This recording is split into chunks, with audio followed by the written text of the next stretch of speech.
Hello everyone, this is Brandon Jones, one of the game developers of The Breach, and I'd like to walk you through some of the final updates of our art progression for week 3. Now, originally, I had told our artists to strike a balance between quality and performance when it came to creating the textures for the various assets within our game. At the time, I was working under the impression that we had to keep the limitations of our laptop hardware in mind and ensure that we always had a frame rate of 60 frames per second. So they sent us textures at resolutions of 512 by 512.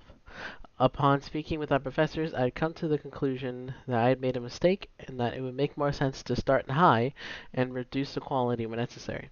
Therefore, all of our assets are now using 2K textures, and the game looks much better forward.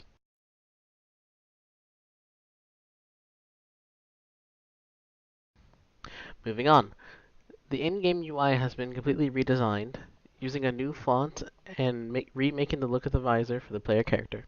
It is more in line with our inspirations, Halo and Metroid Prime. The on-screen messages also have their own slots, reducing the clutter and avoiding having too much action on the screen at one time. In addition, we've made improvements to the pause menu, allowing the player to access an info screen on the controls and change the audio settings at any time.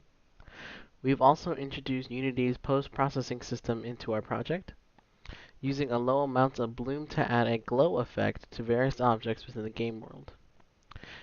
I found it important to ask both the designers on campus and the artists how the system affects the environment, as things look different to a more trained eye, and we want to balance the sci-fi look with a more natural look. A little more polish here and there, and we'll be more than ready to present our game at the Final Project Showcase next week. This has been a very unique experience for us all, and we hope that this is just the start to our careers within the industry. On behalf of the team, I would like to extend a huge thanks to the art team for stepping up to the challenge, and we can't wait to show you all the finished product. Thank you for watching.